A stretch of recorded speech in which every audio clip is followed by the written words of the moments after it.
देव्यै शिवायै सततं नमः। नमः प्रकृतिभद्रायै नियतः प्रणतः स्मताम्। गुरुर्ब्रह्मा गुरुर्विष्णुः गुरुर्देवो महेश्वरः गुरुर्साक्षात् परब्रह्म तस्मै श्री गुरुवे नमः। श्री गणेश अम्बा सद्गुरु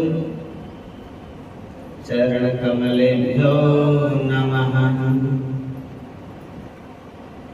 भवानी शंकरौ वंदे श्रद्धा विश्वास रूपिणौ याभ्यां विना न पश्यन्ति सिद्धाः स्वान्तः स्थम् ईश्वरम्।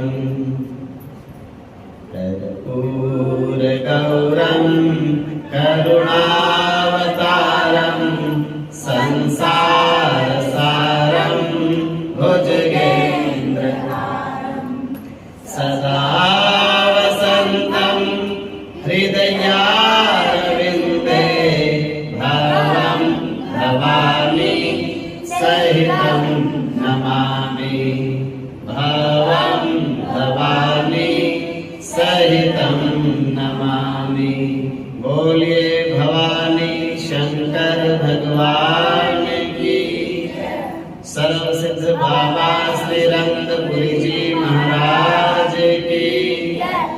सद्गुरुदेव भगवान की। श्री शिव महापुराण की। नमः पार्वते पते।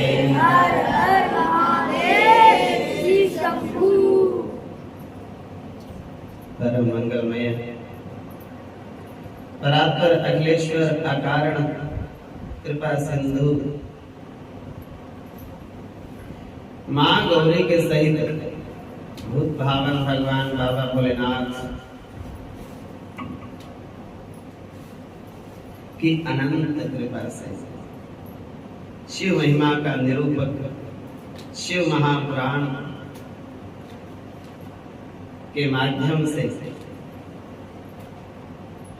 हमारा आपका सबका भगवत प्राप्ति का जो लक्ष्य है वो पूरा हो रहा है।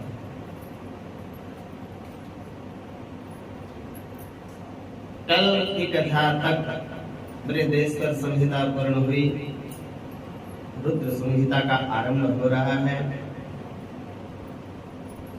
कथाएं तो बहुत विस्तृत होती हैं, फिर भी व्यास स्नास क्रम से सबका स्मरण करके अपनी वाणी को हम पवित्र अवश्य करेंगे। व्यास जी महाराज वर्णन करते हैं कि जगत के पिता हैं भगवान भोलेनाथ शिव। जगत की माता हैं पराम्बा मां जगत जननी भगवती पार्वती शिवा और उनके पुत्र गणाधीश श्री गणपति भगवान के चरणों में प्रणाम करके इस रुद्र संहिता का वर्णन करते हैं। एक समय की बात है, नैमिषारण्य क्षेत्र में सौनक आदि ऋषि अत्यंत आदर के साथ श्री सूत जी महाराज से पूछ रहे हैं, हे भगवान, आपने बृहदेश्वर संहिता में जो साधन बताए बड़े उत्तम कथा हमें वो लगी। हे भगवान, आपके गुरुदेव व्यास भगवान की कृपा से आप सर्व शास्त्र अज्ञ हैं।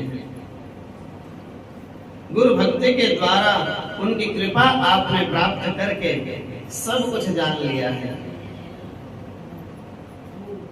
अपना ये जन्म आपने सफल बना लिया। इसलिए हे भगवान, भगवान शिव और पराम्बा मां जगत जननी भगवती पार्वती, इन दोनों के चरित्रों को कृपा करके आप हमें सुनाइए। हे भगवान, भगवान शिव तो गुणों से परे गुणातीत हैं, निर्गुण है, निराकार है, निरंजन है, निरी है, निर्दोष है, निर्विकल्प है, महेश्वर हैं। वे सगुण रूप कैसे धारण कर लेते हैं? वो निराकार होते हुए फिर वो सगुण रूप धारण करते हैं। हम तो साधारण से जीव हैं। भगवान शिव की महिमा को, उनके तत्व को, उनकी अनंतता को नहीं समझ पाते। सृष्टि के प्रारंभ में भगवान शिव कहाँ पे रहते हैं?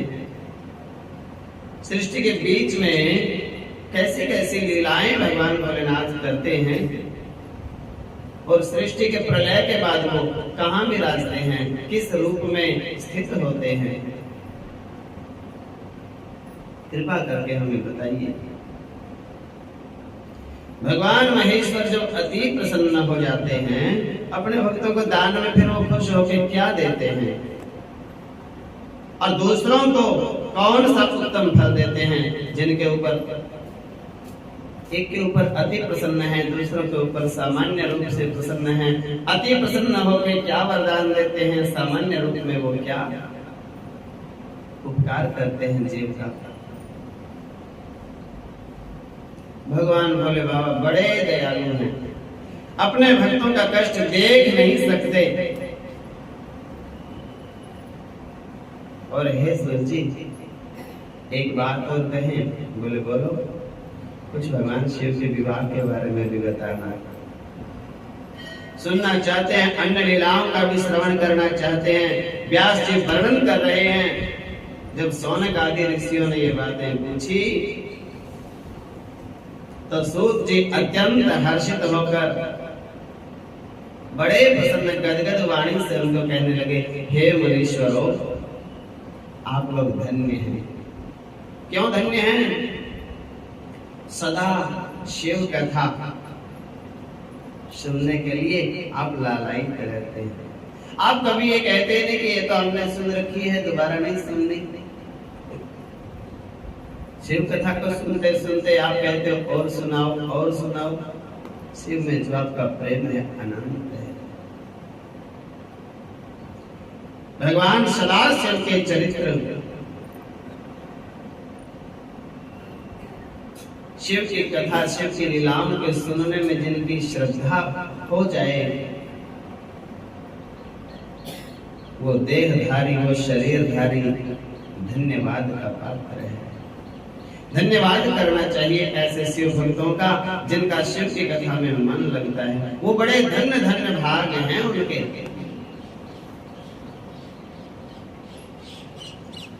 भगवान शिव की कथा तीनों को पवित्र करती है। किस किस को? कथा सुनाने वाले को पवित्र कर देती है शिव कथा। कथा सुनने वालों को पवित्र कर देती है शिव कथा। और जो कराता है कथा को, तीसरा प्रश्न करता है, कथा का आयोजन करता है, कथा करवा लेता है, यजमान बन जाता है, उसको अनंत पवित्र कर देती है शिव कथा। जैसे गंगा मैया पवित्र करती है, नाम लेने से ही गंगा जी का पवित्र हो जाता है तन मन। मेरे बाबा भगवान भोलेनाथ के गुणों का जब हम अनुवाद करते हैं, उनकी व्याख्या करते हैं, सुनते सुनते जिसका मन कथा में ना लगे, उच्चाट हो जाए किसी व्यक्ति का मन, शिव कथा चल रही है और कथा में बैठा है व्यक्ति, मन नहीं लग रहा कथा में, मन उच्चाट हो गया, ऐसे व्यक्ति को बताया आत्महत्यारा के जैसा पाप लगता है। शिव की कथा में बैठो तो एकाग्रता से, लगन से, भोला बन के, भोले की कथा है तो भोले बन के सुनो और मन को टिका ले। ये कथा सुनते ही हमारा उद्धार हो जाएगा, ऐसा मन में सोच करके सब घर गृहस्थी के बाल बच्चों की परिवार की डोरी भगवान को सौंप करके और आराम से बैठ करके मेरे परमात्मा की कथा है, ये तो जरूर मन लगा कर सुनेंगे, ऐसा करना चाहिए। जो मन में उच्चाटी बेचैनी रख के लिए बैठा रहता है, दोष लगता है। कहने का भाव ये है, भगवान शिव का गुणानुवाद जो सबको आनंद देने वाला है। देखो हे ऋषियों, भगवान शिव के मंगल करने वाले अनेक चरित्र हैं, उनको सुनने के सब लोग अधिकारी हैं। विष्णु भक्त सुनो, कृष्ण भक्त सुनो, राम, दुर्गा, गणेश जी, सूर्य जी के सबके भक्तों को शिव का चरित्र तो जरूर सुनना ही चाहिए।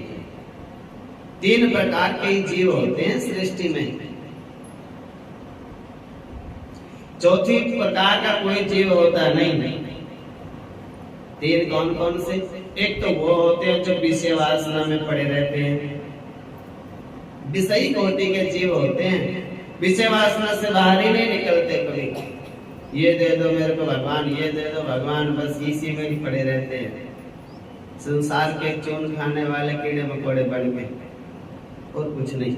बाहर की उनको पता ही नहीं दुनिया में, दुनिया से बाहर भी कुछ है। विषय वासना, आंख को रूप चाहिए, जीभ को रस चाहिए, त्वचा को स्पर्श चाहिए, नाक को गंध चाहिए, कान को शब्द चाहिए, इसी में ही फंसे पड़े हैं। दूसरे होते हैं मुमुक्षु कोटि के जीव, हमें तो भक्ति चाहिए भगवान की, ऐसे दिव्य जीव होते हैं। ये शरीर भक्ति करने के लिए मिला, नाम जपने के लिए मिला, सेवा करने के लिए मिला, दान करने के लिए मिला, सहयोग करने के लिए मिला। दूसरों का, बच्चों का सेवा करो पर उलाना नहीं देना उनको, सेवा करो। तो ये है दूसरी कोटि के जीव, विषय वासना वाले नहीं होते ये, वो होते हैं समर्पित। किसी भी तत्व को समर्पित हो गया जो जीव, वो मुमुक्षु कोटि का जीव है, वो भक्त है, वो सेवक है, वो समर्पित है, देवकी है, दिव्य है, अद्भुत है। वो देना ही देना जानता है, वो मांगता किसी से कुछ नहीं, ऐसा जीव होता है। मांगना किसी से नहीं, देव सबको आशीर्वाद दो, राम राम दो सबको, हरे कृष्ण बोलो सबको, ओम नमः शिवाय बोलो सबको, अन्न जल अपने हाथ में है तो बांट दो, खिला दो सबको, काम खाली है तो सेवा कर दो सबकी। बदले में ये नहीं बोलना मेरे को क्यों नहीं पूछते, ये नहीं बोलते, मेरे को क्यों नहीं पूछा, ये कौन पूछता है? विषय जीव। विषय वासना में, मोह माया में जो जीव पड़ा है, वो कहेगा मेरे को कपड़ा नहीं पूछते, मेरे को रोटी नहीं पूछते, मेरे को पैसा नहीं पूछते, मेरे को आज तक ये नहीं दिलवाया, मेरे को ये नहीं दिलवाया, मेरे को दवाई नहीं पूछते, मेरे को तबीयत स्वास्थ्य नहीं पूछते, बढ़िया खाना नहीं बना के देते, मैं मरूं चाहे जीव मेरी किसी को परवाह नहीं। जो ऐसा बोलता रहता है जीव सारा दिन, वो है सबसे निम्न कोटि का जीव, वो विषयी जीव है। उसको ये पड़ा भी मेरे को ही पूछता रहे सब कोई। इससे ऊंचा उठना है, ऊंचा उठ के करना क्या है कि मैं पूछूं सबको, भगवान ऐसा मेरे को बनाओ, मैं किसी से उम्मीद ना करूं, मैं ही पूछ लूं सबको। मेरे को आप ही ताकत दे दो ना, मैं क्यों पूछवाऊं किसी से, क्यों मेरे को किसी का गुलाम बनना। आपकी कृपा हो और फिर मैं इन जीव जंतु कीड़े मकोड़ों को कहूं कि मेरे को पूछो क्यों। मैं तो इन सब में राम देखना चाहता हूं और मैं ही इन सब की सेवा करूं, नारायण समझ के मैं ही इन सब का सेवक बन जाऊं, मैं ही इनको पूछ ले। मेरे को जरूरत ही नहीं कोई मेरे को पूछे, मेरे को तो आप पूछ रहे हैं। ये ऊंचा होता है, ये भक्त होता है, वो विषयी जीव होता है। 2 हो गए। और तीसरे होते हैं मुक्त कोटि के जीव। इन दोनों से ऊपर होते हैं। एक होता है जिसको विषय चाहिए, दूसरा होता है जिसको भक्ति चाहिए, मुक्ति चाहिए, और तीसरा होता है जिसको भक्ति और मुक्ति मिल चुकी है। तीन ही तो जीव होते हैं मिलके जिनको भक्ति, अब उनको और कुछ नहीं चाहिए। एक भक्ति मिली नहीं है, अभी रास्ते में है। एक पांव तो घर की तरफ जाता है, एक मंदिर की तरफ। घर में से चलते हैं मंदिर के लिए, एक पांव पीछे जा, रुक जाओ 2 मिनट ये भी काम करके जाऊं, फिर मंदिर में से भाग के फिर ये भी कर लूं। फिर वो दोनों तरफ रहता है, वो बीच में है। अभी वो भगवान तक जरूर पहुंचेंगे। ये भक्ति में एक चमत्कार है। जो भक्ति के लिए एक बार अपना कदम आगे बढ़ा लेता है, फिर भगवान उसको पीछे नहीं हटने देते, भगवान पकड़ लेते हैं। फिर ये भक्ति का विशेषता है। बस एक बार एक कदम जिसने भक्ति के लिए आगे बढ़ाया, भगवान ने फिर उसको पीछे नहीं हटने दिया। ये भगवान की सगुण भक्ति की अनंत महिमा है। बढ़ जाओ एक बार भक्ति की तरफ, फिर वो धीरे धीरे भक्ति वाला पलड़ा भारी होता चला जाएगा, और वो मोह जाल धीरे धीरे हल्का होता छूटता चला जाएगा। मुक्त आत्माओं का लक्षण क्या है? कुछ लोग ऐसे हैं जो मुक्त हो चुके हैं, उनकी पहचान क्या होती है? जिनको मुक्ति मिल चुकी है, भक्ति मिल चुकी है, उनकी पहचान है वो किसी से आशा नहीं करते और किसी से तृष्णा नहीं रखते। आशा और तृष्णा से जो ऊपर उठ गया, उसको तो मुक्ति भी मिल गई और भक्ति भी। अब देखो, जब हम बोलते हैं कि भगवान किसी को नहीं चाहिए, आप तो सब ऐसे ही आ जाते हो।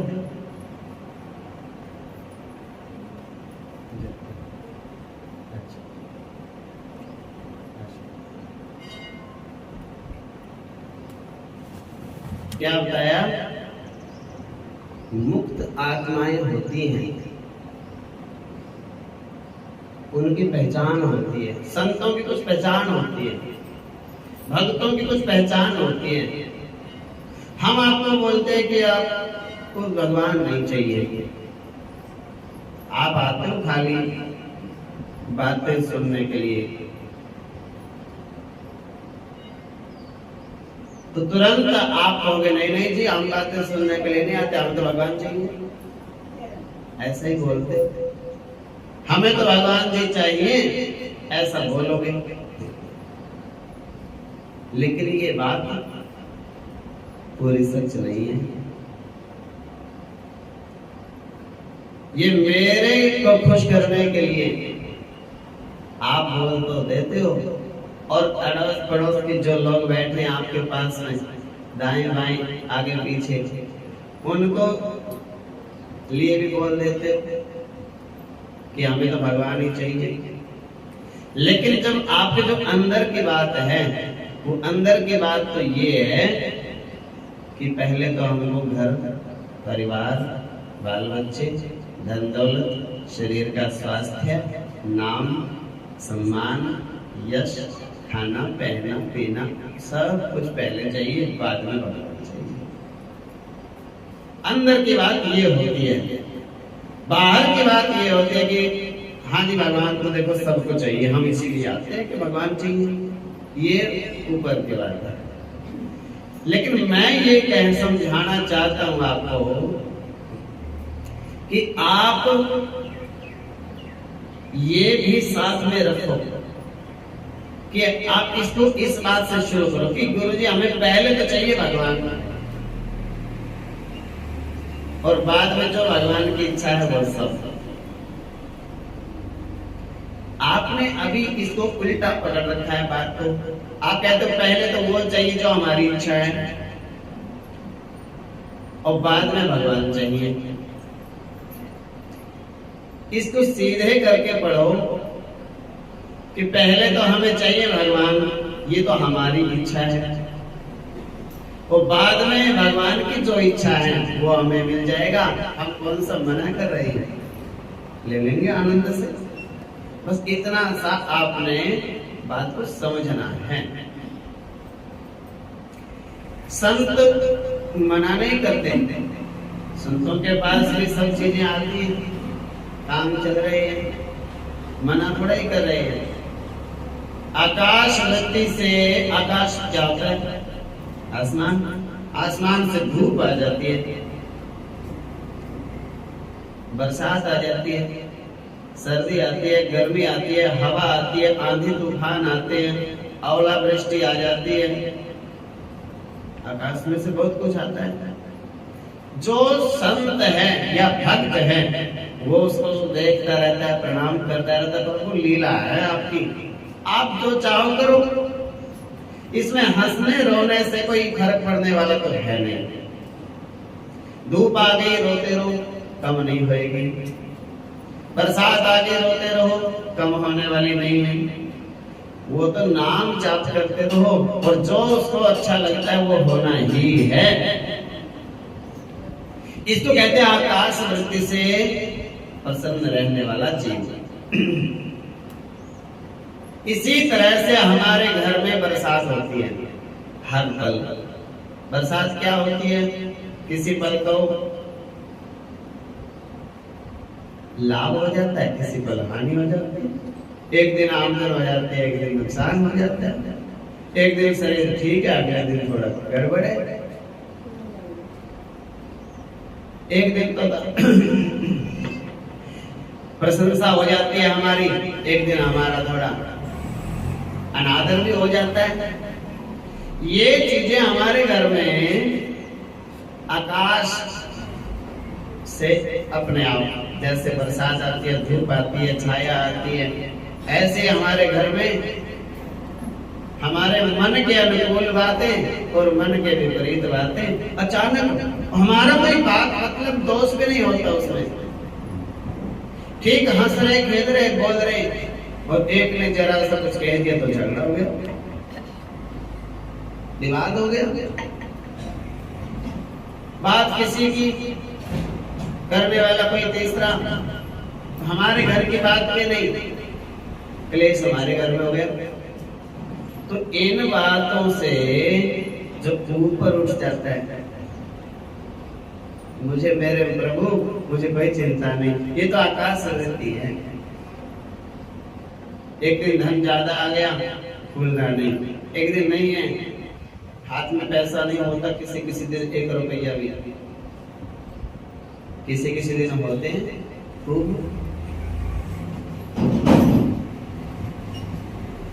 किसी किसी दिन कई प्रकार के पदार्थ होते हैं भोजन में, किसी किसी दिन सूखी रोटी भी नहीं होती और भूख लग जाती है।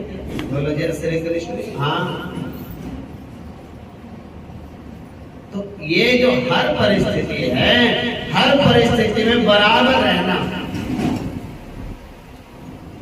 ना तो उदास होना, ना अति हर्षित होना, मुस्कुराओ, प्रसन्न रहो, भगवान को देखते रहो, भगवान की कृपा को महसूस करते रहो।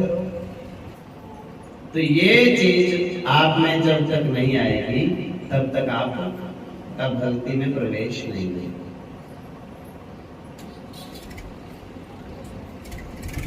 हानि लाभ, जीवन मृत्यु, यश अपयश, इनको अपने मुट्ठी में नहीं रखना।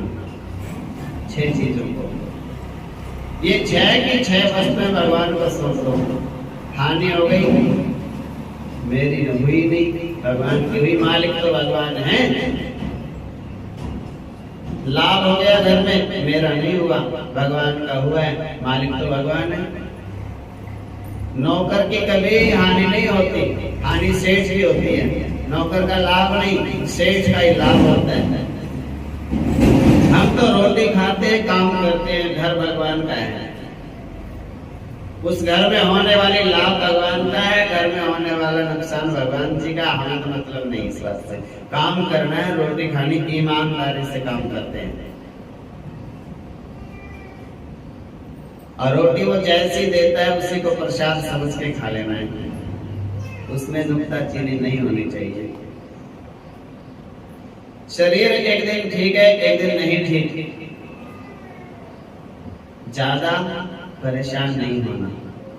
नहीं ठीक उसको कहो देखो आपको काम लेना है, भगवान जी आपके बालक हैं, आपके दास हैं, आपके सेवक हैं, आपके नौकर हैं, आपके भक्त हैं, माला जपवानी है, सेवा करानी है, कथा करानी है, कुछ कराना है तो ठीक रख लो, नहीं तो अपन तो आनंद से पड़े। आप जानो आपका काम जाने। और स्वस्थ है, शरीर बिल्कुल स्वस्थ है तो भी शांति से रहना चाहिए। ये नहीं है कि धरती हिलाऊंगा मैं आज ही ना, ठीक है तो धरती नहीं हिलाना,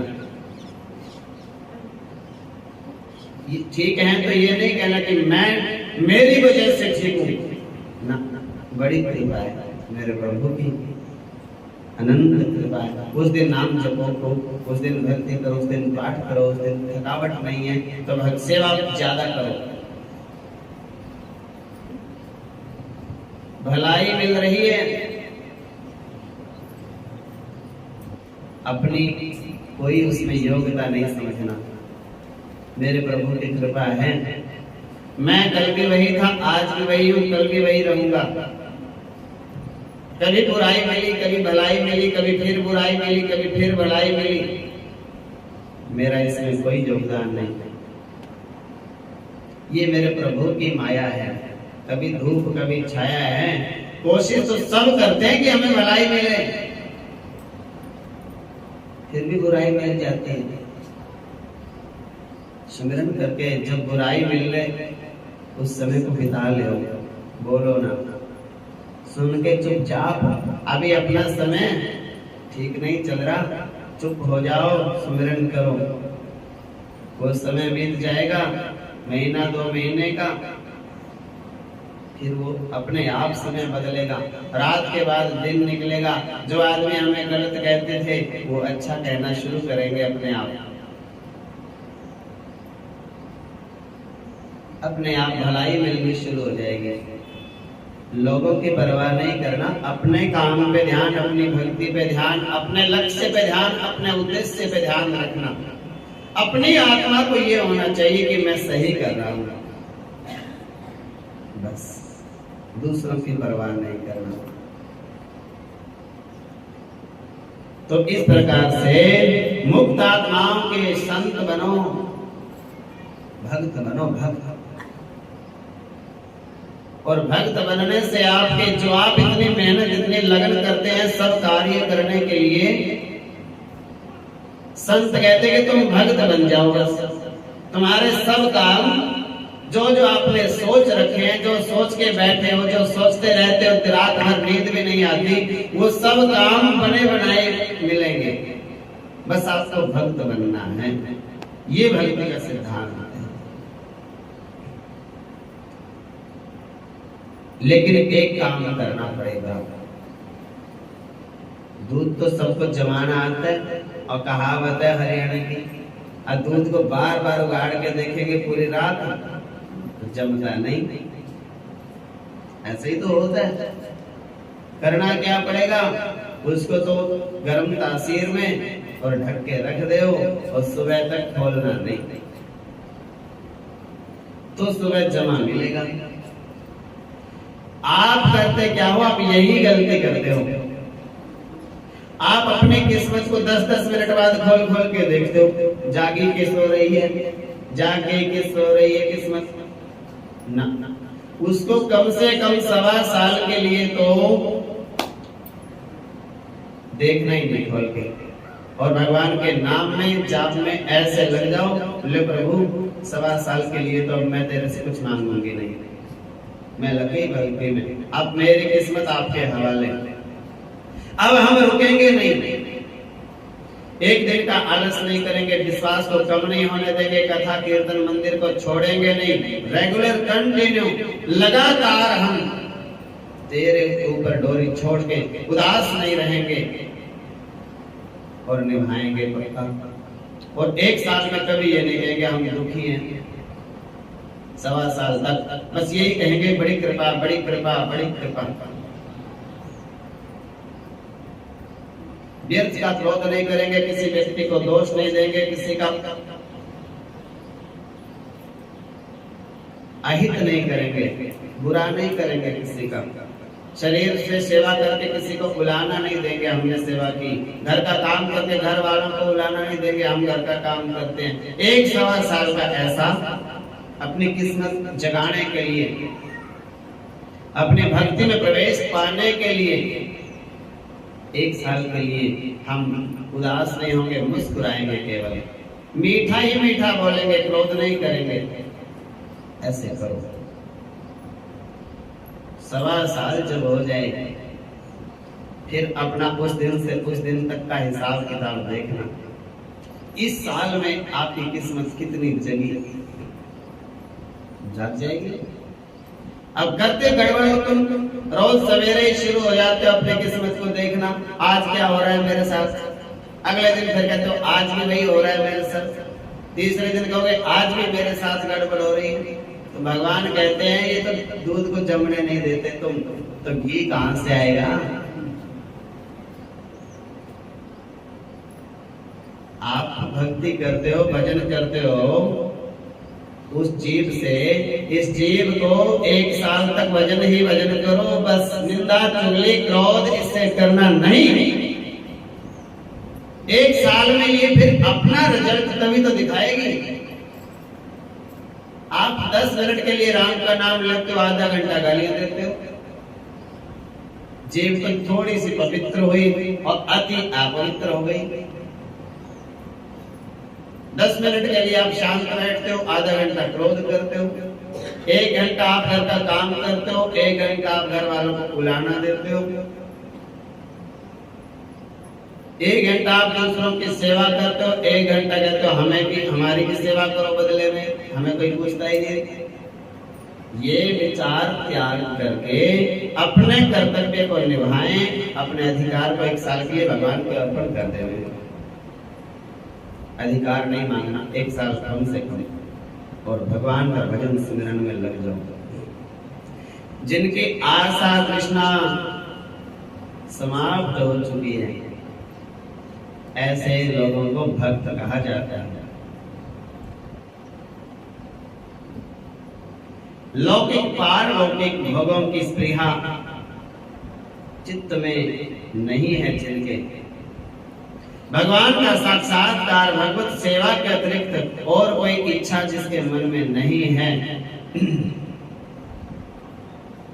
दूसरी कोई मन में इच्छा नहीं, भगवान का ये घर है और इसको मैंने सुंदर संवार के रखना है, ये पहली इच्छा है मेरी। दूसरी इच्छा भगवान की सेवा, श्री विग्रह की भी सेवा होती है। भगवान जी को जगाना, सुलाना, भोग लगाना, वस्त्र उसका बदलना, सब काम करना, या माता पिता की सेवा करना, बड़े बुजुर्गों की सेवा करना, वो भी भगवान की सेवा में ही आता है। इसके अलावा अपनी पर्सनल कोई इच्छा ना हो अलग से, वे मुक्त आत्मा होते हैं। ऐसे लोगों को मानो जिनका मन बड़ों की सेवा करते करते प्रसन्न रहता हो, उनको तो भक्ति मिल चुकी है, मिल गई उनको तो भक्ति। ऐसे जो तृष्णा शून्य मुक्त आत्मा ऋषि मुनि महापुरुष हैं, वे लगातार भगवान शिव के नाम रूप गुण लीला और गुणों का गान करते हैं। इस संसार के चक्र से छूटना चाहते हैं, भवरोग से मुक्ति चाहते हैं। ऐसे मुमुक्षु जीव, ऐसे जीव के लिए भवरोग की एकमात्र औषधि है शिव कथा। जिसको अभी भक्ति नहीं मिली, जो काम तो करते हैं पर काम करते करते मन प्रसन्न नहीं रहता। फर्ज तो अपने सब निभा रहे हैं, पर मन में बड़ी खुशी नहीं है, घर में कोई कमी नहीं है। जो ऐसे लोग हैं उन लोगों के लिए क्या दवाई है कि खुश रहें, सब घर में सुख शांति रहे, तो ऐसी दवाई का नाम है शिव कथा। ऐसा लिखा है शिव पुराण में। जिनके कान को, जिनके मन को विषय अच्छे लगते हैं, ऐसे विषयी वासना वाले जीव यदि शिव कथा सुनने बैठ जाएं, उनके कान को, उनके मन को भी शिव कथा अच्छी लग जाती है। उनको भी संपूर्ण मनोरथों की प्राप्ति होती है। विषय विकार वाले लोग भी अधिक कथा में आ जाएं, वो भी बैठ जाएं, कथा तो उनको भी रस देती है, आनंददायक है, उनके लिए भी सुखदायक है, और उनकी भी कामनाएं पूरी होती हैं। अच्छे बुरे कोई भी लोग आकर सुन सकते हैं कथा को। इसका मतलब क्या है? इसका मतलब है विषय विकारों में डूबा हुआ जीव, क्रोधी, कामी, लोभी, अहंकारी, द्वेषी, निंदा चुगली करने वाला, अपवित्र, अभद्र भाषण करने वाला, ऐसा व्यक्ति भी यदि कथा में आएगा तो कथा की ऐसी लीला है, उसको भी वो कथा बदल देगी। उसके क्रोध को शांत कर देगी, उसके काम को शांत कर देगी, उसके अहंकार को कम कर देगी, उसके लोभ को कम कर देगी, उसके अपवित्रता को पवित्रता में बदल देगी। उसको धीरे धीरे, ये भगवान शिव की कथा में अनंत महिमा है इस कथा की। ये मतलब विषयी नहीं रहेगा वो जीव, वो भक्त बना करके उसको भेजेगी कथा।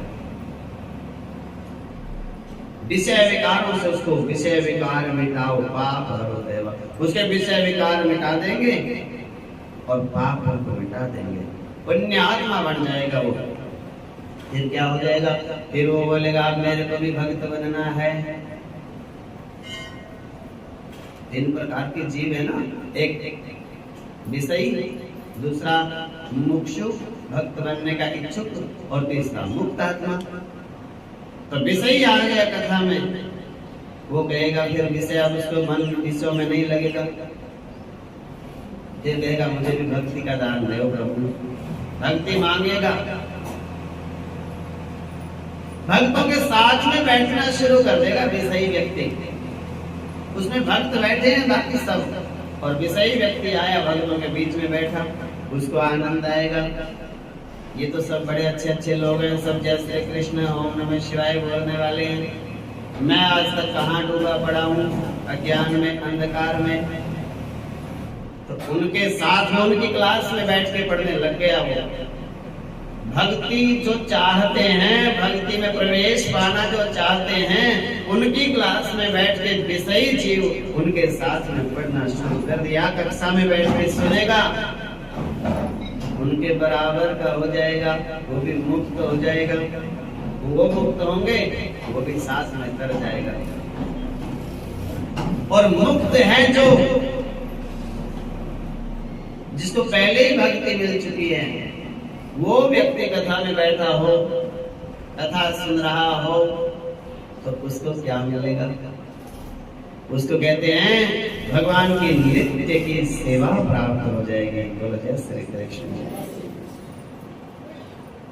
जिसको भक्ति मिल चुकी है,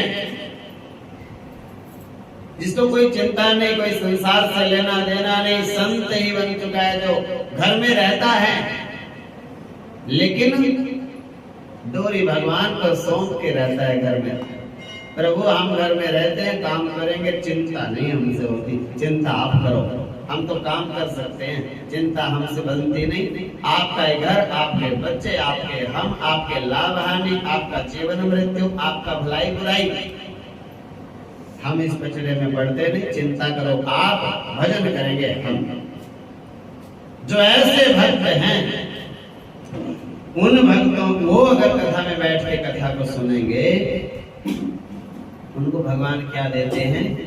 भगवान कहते हैं लो भैया, अब तेरे को नित्य की सेवा मेरी मिलेगी। इस प्रकार से भगवान की कथा की महिमा है। हे ब्राह्मणों, हे ऋषियों, ये कथा कौन सुना रहे हैं? सूत जी महाराज ऋषियों को, ब्राह्मणों को, सौनक आदि संतों को नैमिषारण्य क्षेत्र में। तो कहते हैं, हे ब्राह्मणों, हे संतों, प्रेम पूर्वक, आदर पूर्वक आप भगवान शिव की लीलाओं को सुने। आप धन्य धन्य हो। ऋषियों ने पूछा, महाराज, हम, सूत जी ने कहा, जो प्रश्न आप हमसे पूछ रहे हैं, यही प्रश्न पुराने समय में देवर्षि नारद जी ने अपने पिता ब्रह्मा जी से पूछा था, और वही जो ब्रह्मा जी ने नारद जी को बताया था उत्तर में, वही संवाद मैं आपको सुनाऊंगा।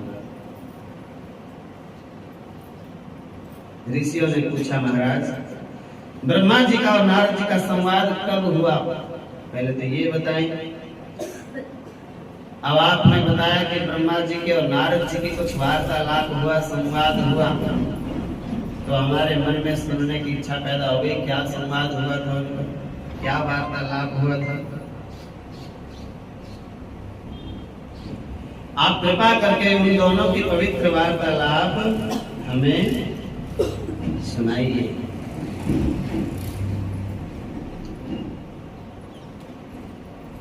सूत जी अत्यंत प्रसन्न हो गए, वर्णन करने लगे कि ध्यान से सुनो। एक समय की बात है, श्री नारद जी महाराज सहज भाव पर पृथ्वी पर विचरण कर रहे थे।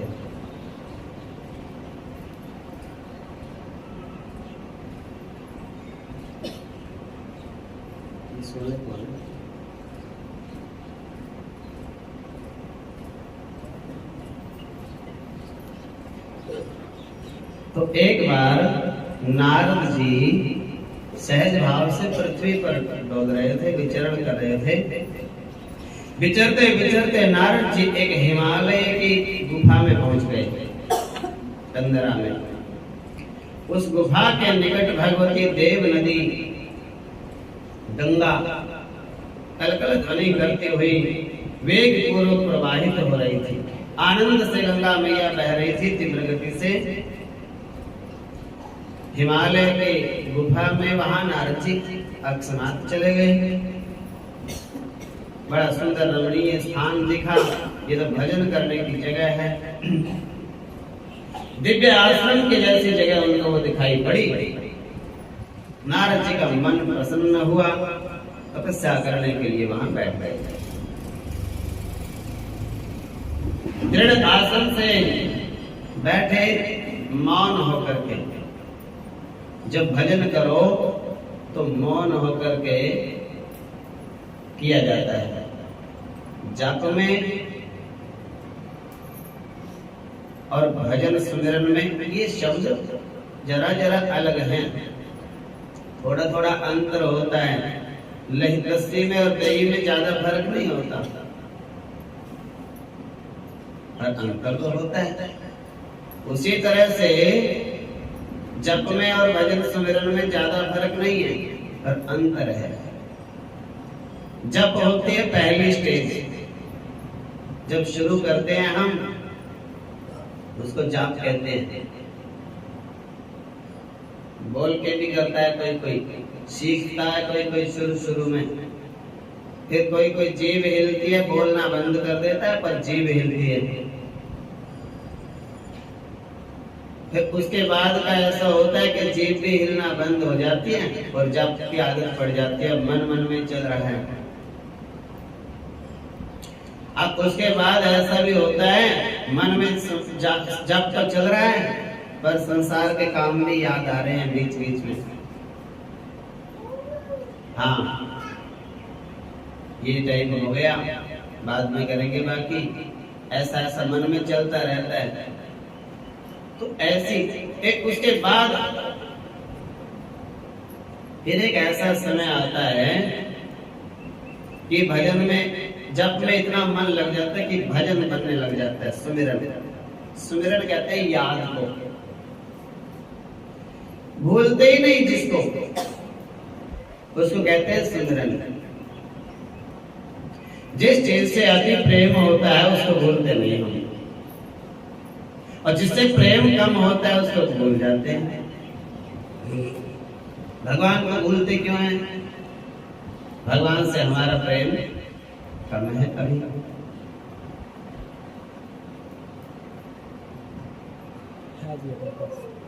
होता है उसको नहीं भूलते,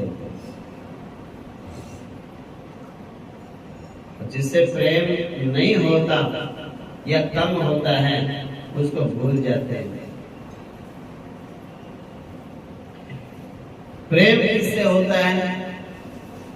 प्रेम होता है जिसकी हमें महत्व का पता है, जिसकी हमें जरूरत है, जरूरत के हिसाब से प्रेम होता है।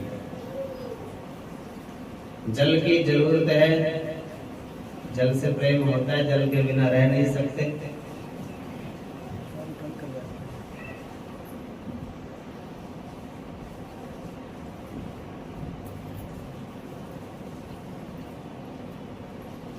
आवश्यकता, लेकिन कई बार क्या होता है, कई बार हम अनजान होते हैं, हमें अपने लाभ का पता नहीं रहता,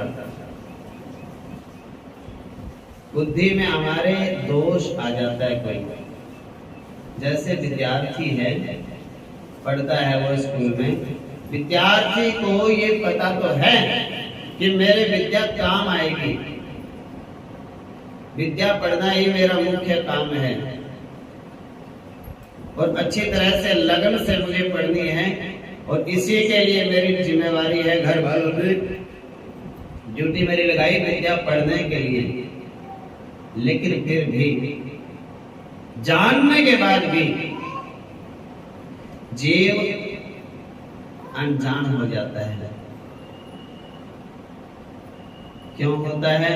वो इस शरीर की जो 10 इंद्रियां हैं, वो 10 इंद्रियां अपने विषयों की तरफ उसको खींचती है। आंख कहती है सुंदर रूप दिखाओ, नाक कहती है सुंदर सुगंधी वासना चाहिए, जीभ कहती है सुंदर रस चाहिए, कान कहते हैं सुंदर संगीत चाहिए, वाणी चाहिए, शरीर कहता है गर्मी सर्दी दोनों नहीं लगनी चाहिए। ये जो इनका जो शारीरिक सुख है हमारा शब्द स्पर्श रूप रस गंध का, इनके सुख के लिए लालायित होकर के हम अपने उद्देश्य से दूर हो जाते हैं, उसको समय कम दे पाते हैं और इसको समय हम ज्यादा देना शुरू कर देते हैं और इसमें संगति भी वैसे ही मिल जाती है हमें। ये प्रकृति का नियम है, संग ही सार है, इसलिए इसका नाम संसार है। आप जैसा संग सोचोगे वैसे ही मिल जाएगा। नशे वाले को नशे वाला मिल जाता है, चोर को चोर मिल जाता है, भक्त को भक्त भी मिल जाता है, संत को संत भी मिल जाता है, निंदा करने वाले को बड़े अच्छे से लगन से सुनने वाले भी मिल जाते हैं। बोलो जय श्री कृष्ण। हाँ, खूब अंगूरे बार बार के सुनेंगे और सुना के सुना, फिर क्या हुआ मैं नहीं बताऊंगी, किसी को पूरी सुना दो। ऐसे ऐसे आनंद के उनको पूरे मिलते उसी तरह के मिल जाते हैं। तो करना क्या है? करना यही है कि अपने उद्देश्य को ध्यान में रखना है, उसके महत्व को समझो।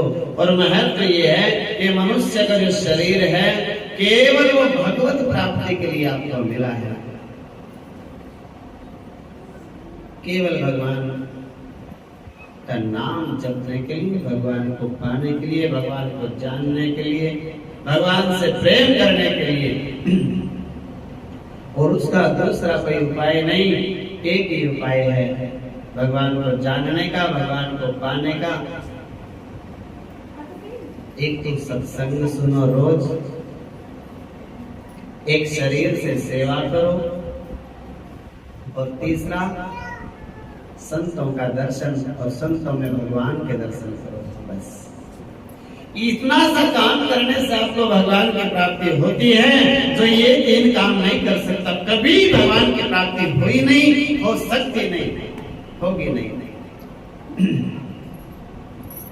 संतों में भगवान को देखो, शरीर से सबकी सेवा करके उलाहना ना दो, और भगवान का कथा सत्संग रोज सुनो, नाम जप लो, इतने से भगवान आपको मिल जाएंगे। ये 100% जिम्मेवारी हमारी है, आप लग जाओ बस। तो देव ऋषि नारद जी लग गए भजन में।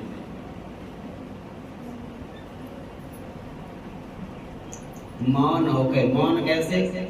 मौन दो प्रकार का होता है। एक तो वाणी से मौन होना, चुप हो गए,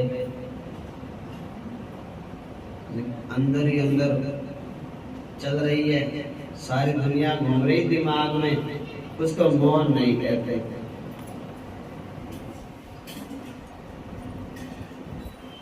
सोची सोच ना हो गई जे सोची लखबार, चुप्पे चुप ना हो गई जे लाई रहा लिखदार, भूखिया भूखना उतरी जे बनना पुरिया पार, सहज सियाण पड़ोसी नानक एक न चले नाल। ये जो वाणी का पाठ करते हैं ना गुरुद्वारे में, गुरु ग्रंथ साहब जी की, उसकी वाणी है ये पंक्तियां। इसे ये जो श्लोक है यहाँ पे शिव पुराण में, इसकी व्याख्या है। उसमें क्या बताया है कि मन पवित्र नहीं है। आप बाहर से चाहे 100 बार नहा लो, आप शुद्ध नहीं हो सकते। सोची सोच ना हो गई जे सोची लख बार में गंगा में नहा लो, मन में सब शुद्धि नहीं है, मन पवित्र नहीं है, तो शुद्ध नहीं हो सकता। मन को पवित्र करो, जो करेगा वो मरेगा, ये सोच लो तो मन पवित्र हो गया। हम तो किसी को नहीं बुरा समझेंगे, हमारे लिए तो सब भगवान है, बस इतना सा सोचना तो मन पवित्र हो गया। चुपिया चुप ना हो गई जे लाई रहा लेनदार, चुप हो के बैठ गया और मन मन में प्लानिंग चल रही है। मेरा टाइम आने दो, फिर बताऊंगा इन सबको। मन मन में चल रही है प्लानिंग, वो चुप नहीं, मौन नहीं है वो तो तरह तरह के लिवतार लग रही है उसकी। तो उसको छोड़ना है अंदर वाले को। ये सोचना है कि मेरे को तो अपना आनंद से, अपने भगवान के नाम से मतलब है। कोई कुछ भी सोचता रहे मेरे बारे में, मैं किसी के बारे में कुछ नहीं सोचना चाहता। इतना टाइम है ही नहीं, इतनी फुर्सत कहाँ है कि मैं दुनिया के बारे में सोचूं। मैं तो अपने उद्धार के बारे में सोचूंगा। इसको कहते हैं मौन।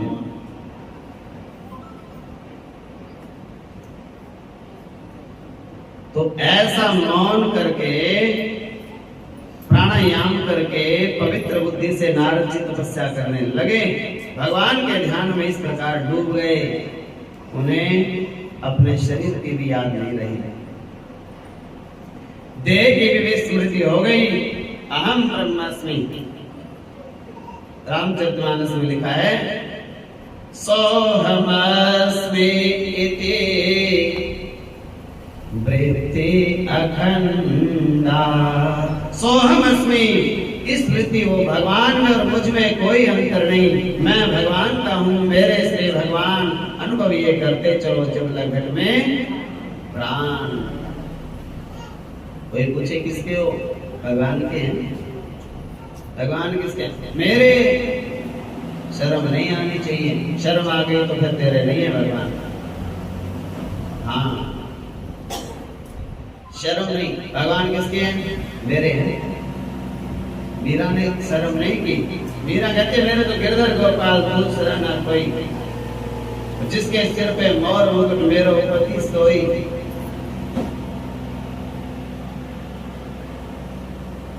तो ऐसा भगवान के हम हैं और हमारे श्री भगवान जी हैं।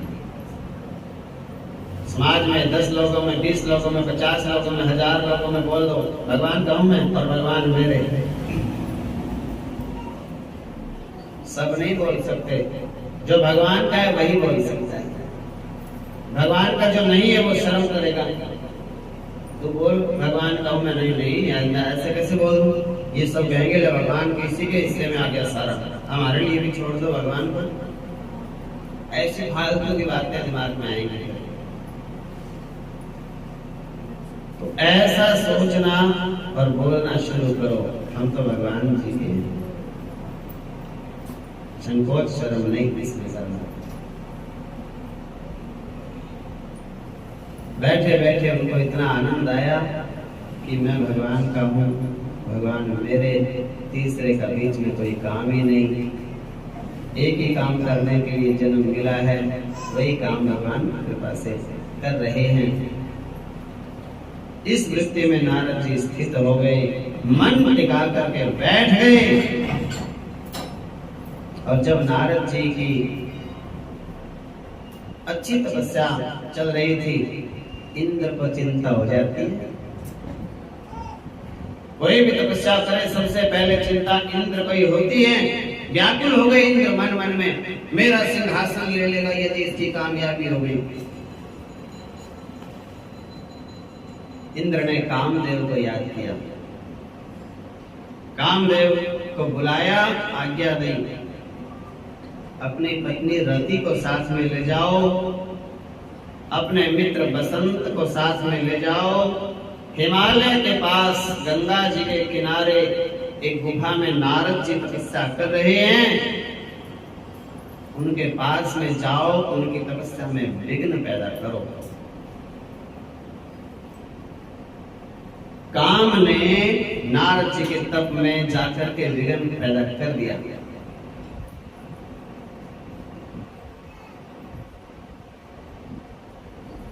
वहां पर जाकर के अपने पूरे कौतुक दिखाए कामदेव ने। थक गया वो अपनी लीलाएं प्रदर्शित करता करता, लेकिन नारद जी का मन भगवान के भजन में उसी तरह से लगा रहा। उसके मन में कोई विकार नहीं आया, मन में कोई संसारिक वस्तु की चाहना ही नहीं आई। बस एक ही वो भजन में, भगवान के नाम में लगे रहे।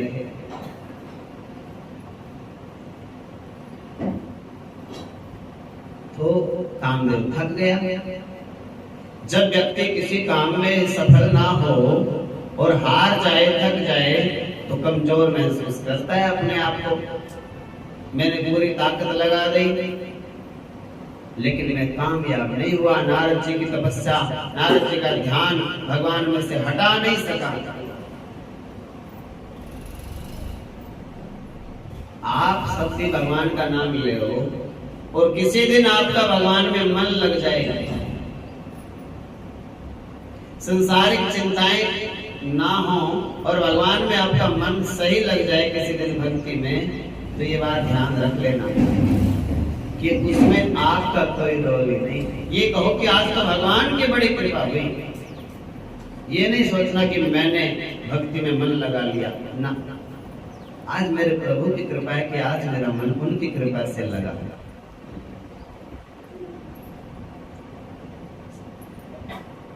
तो काम, जैसे नारद जी ने आंखें खोली और काम पर ऐसे कांप रहा, कामदेव थर थर कांप रहा, हाथ जोड़ के खड़ा हो गया। हे देव ऋषि, मैं तो बड़ा अहंकार करके आया था कि मैं आपको हराऊंगा, आपको ध्यान दिलाऊंगा, आपकी तपस्या भंग की करूंगा, लेकिन आपने तो मेरे अहंकार को नष्ट कर दिया, आपने मुझे थका दिया, मैं कामदेव हार मान गया, आप जीत गए। मैंने बड़े बड़े लोगों की खबर ले ली, भक्ति से टिका दिया, लेकिन आपके पास में आकर के मैं परास्त हो गया हूं। मैं तो देवराज इंद्र की आज्ञा से आया था, इसमें मेरा कोई दोष नहीं, मुझे कोई श्राप मत देना, मुझे मेरे ऊपर क्रोध मत करना, मुझे क्षमा कर देना। नारद जी ने मुस्कुरा के कहा, देखो भैया कामदेव, तुम अपना काम कर रहे हो, मैं अपना काम कर रहा हूं, मैं भक्ति कर रहा हूं, आप कुछ भी करो, मुझे आपसे कोई लेना देना नहीं, मैं तो भक्ति ही करूंगा। तुम आए, तुमने नाच गाना किया, अब तुम थक गए, जहां से आए थे सो जाओ, पधारो भैया। मेरे से कोई, मैं ना तो क्रोध कर रहा, ना मैं श्राप दे रहा, ना मैं उदास, ना मैं नाराज, तुम ठंडे ठंडे जाओ। ऐसे नारद जी ने उनको भेज दिया। चला गया कामदेव। कामदेव ने जाकर इंद्र को सारी बातें बता दी कि महाराज कोई फर्क नहीं पड़ा, नारद जी के भजन को मैं तो ध्यान को डिगा नहीं सका। इंद्र को भी बड़ा अचरज हुआ कि ब्रह्मा जी भी काम के प्रभाव में आ जाते हैं, लेकिन ये नारद जी तो बड़ी अद्भुत तपस्या है, बड़े दिव्य संत हैं, कामदेव का कोई प्रभाव ही नहीं पड़ा, निर्मल दिव्य अंतःकरण है इनका। तो कामदेव परास्त हो गया। इंद्र के मन में बड़ी श्रद्धा बन गई नारद के लिए।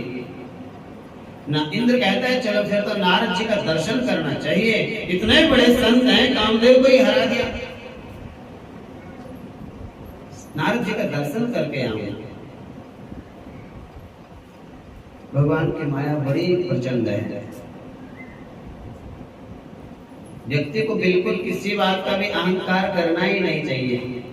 जरा सा भी ये कह दिया, मन में आ गया कि मैंने किया, तुरंत भगवान उसको खींच देते हैं नीचे। भगवान को तो एक ही बात बोलना पड़ती है पूरा जीवन की, आप नहीं किया है। किसी का उठ के चलते समय भी ये कहोगे ना कि मैं उठ गया ना, भगवान ही उठा रहे हैं, वही चला रहे हैं, पैर भी वही रखवा रहे हैं, एक कदम भी उसकी कृपा के बिना हम नहीं रख सकते। ये याद रखना पड़ता है, यही भक्ति का लक्षण है। तो शिव की कृपा ऐसी हुई,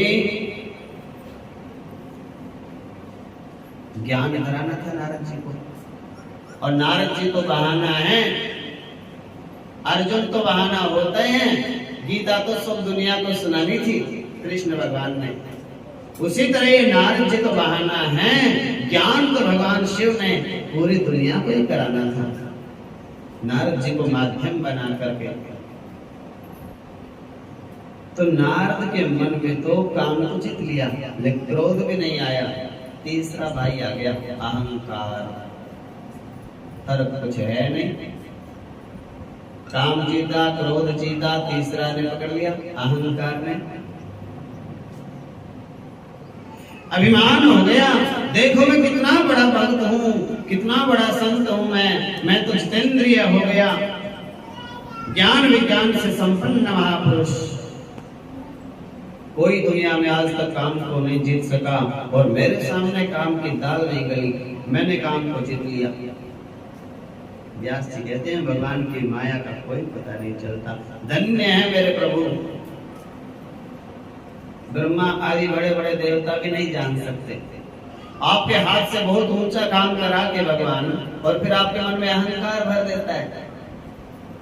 भलाई आपसे करा देगा भगवान, और आपके मन में अहंकार भर के फिर आपको डुबो दे वापस। ये तो माया समझ नहीं आती। नारद जी को तो अज्ञान हो गया, अहंकार हो गया, मदी लिखा है शिव पुराण में। क्या लिखा है नारद जी के लिए? मदी।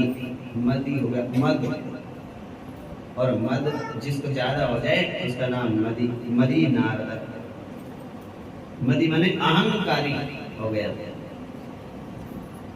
और अहंकार में भर के कैलाश पर्वत को चला गया। और घर से चलो मंदिर के लिए तो अहंकार में भर के जाओगे। कैलाश तो भगवान शिव का धाम है, घर है, मंदिर है। नारद जी थे तो भक्त, अहंकार में भर के शिव के पास गए। बताओ, आप में से भी बहुत अच्छे अच्छे भक्त हैं, लेकिन मंदिर में जब आओ तो अहंकार को घर पे ही छोड़ के संत मिलन को चालिए तज माया अभिमान, ज्यों ज्यों पग आगे धरे कोटि यज्ञ समान। आप बहुत पढ़े लिखे हो, आप बहुत धनवान हो, आप बहुत बलवान हो, आपका भरा पूरा परिवार हो, लेकिन संतों के मिलने आप जा रहे हो तो आप भोले बन के, बालक बन के, उनको भगवान समझ के, उम्र नहीं देखना, स्वभाव नहीं, बस ये देखना है कि संत हैं तो भगवान है हमारे लिए, और दर्शन करने के लिए जा रहे हैं। और वचनों की कृपा अगर हो जाए, हमारे लिए कोई आदेश हो जाए, कोई वचन हमारे लिए हो जाए तो हमारा उद्धार हो जाएगा उन वचनों पे चल के। संतों की तो वचनों में ही कृपा होती है। अहंकार को त्याग करके उनके वचनों को हम मानेंगे, ये सोच के। लेकिन नारद जी का हो गया, भगवान की माया ने घुमा दिया उल्टा। अहंकार में भर के जल्दी जल्दी चल के शिव के पास गए। शंकर जी ने कहा आओ आओ नारद जी, पधारो। भले पधारे महाराज। कैसे आए? अब देखो बातें बना रहे, बोले बस आपके दर्शन करने आ गए। एक और बात थी कुछ मन में, वो भी कहने के लिए आया हूं। शंकर जी ने कहा बताओ जल्दी, अवश्य कहो। बोले भगवान देखो सुनो ध्यान से, मेरे पिता हैं ब्रह्मा जी, और वो भी काम को नहीं जीत सके।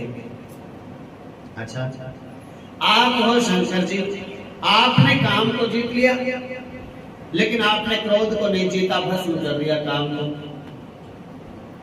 आप क्रोध को नहीं जीत सके। अच्छा जी, और आपका ये सेवक नारद काम को भी जीत लिया और क्रोध को भी जीत लिया। ऐसे बोल रहे हैं शिव को। और भोले भाले नारद ये विचार नहीं कर रहे कि सारे दोषों की जड़ तो अहंकार होता है, वो तो तेरे अंदर बैठ गया। सारी बुराइयों की जड़ क्या है? अहंकार। किसी दोष पर मैंने विजय प्राप्त नहीं की जब तक अहंकार पर विजय प्राप्त नहीं हुई। तो नारद जी समझ नहीं पा रहे। नारद जी की बात को सुना शंकर जी ने और हंसने लगे और कहा देखो अभी ये बात होती है, ये आप ध्यान से सुनना। ये बात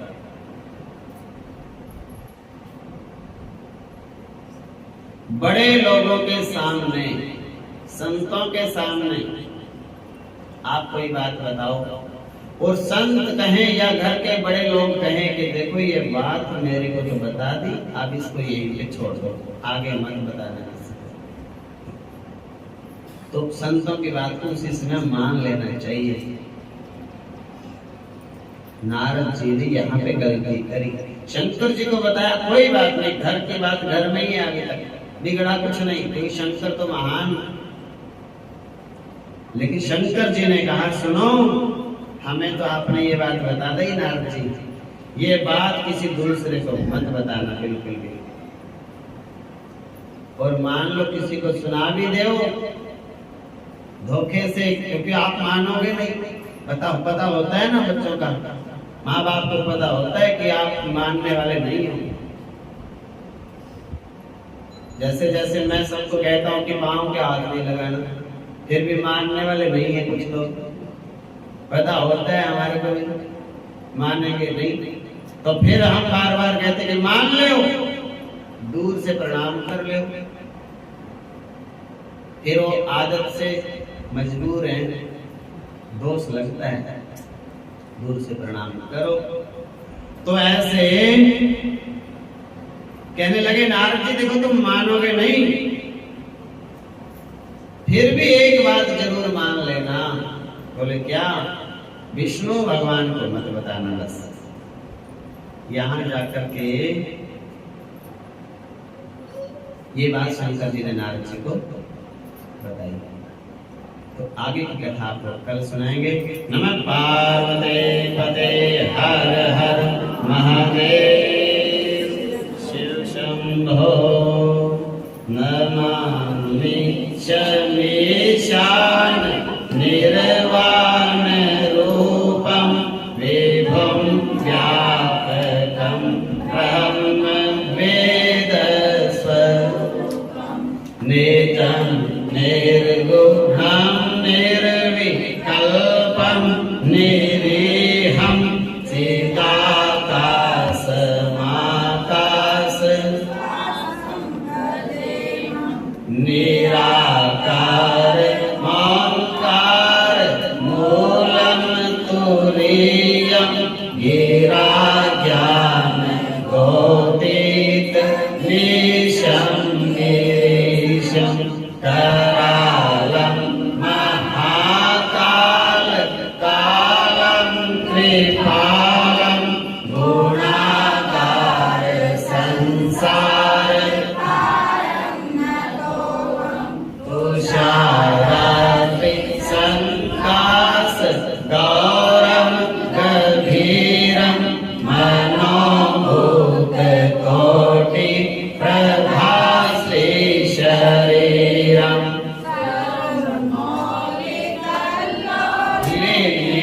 चारु गंगा लसत भाल भालेन्दु कंठे भुजंगा चल कुंडलं भ्रूसु नेत्रं विशालं प्रसन्नाननं नीलकण्ठं मृगाधीश चरमाम्बरं मुण्डमालं प्रियं शङ्करं सर्व प्रचण्डं प्रकृष्टं प्रगल्भं परेशम् अखण्डम् अजं भानुकोटिप्रकाशं प्रयःशूल निर्मूल नंशूलपाणिं भजेऽहं भवानि पतिं कलातीत कल्याण कल्पान्तकारी सदा सज्जनानन्ददाता चिदानन्द संदोह मोहापहारी प्रसीद प्रसीद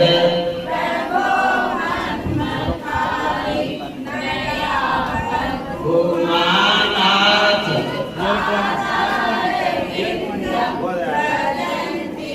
अलोके परे वानराणां न तावत् सुखं शान्ति सन्तापनाशं प्रसीद प्रभो सर्व न जानामि योगं जपं नैव पूजां न तोऽहं सदा सर्वदा शम्भुतोऽभ्यं जराजन्म दुःखातप्यमानं प्रभो पाहि आपन् नमामि शम्भो प्रभो पाहि आपन् नमामि रुद्राष्टकमिदं प्रोक्तं विप्रेण हरतोषये ये पठन्ति नरा भक्त्या तेषां शम्भो प्रसीदति। श्री गोस्वामी तुलसीदास कृतं रुद्राष्टकं भगवते साम्ब सदाशिवार्पणमस्तु। नमः पार्वते पते हर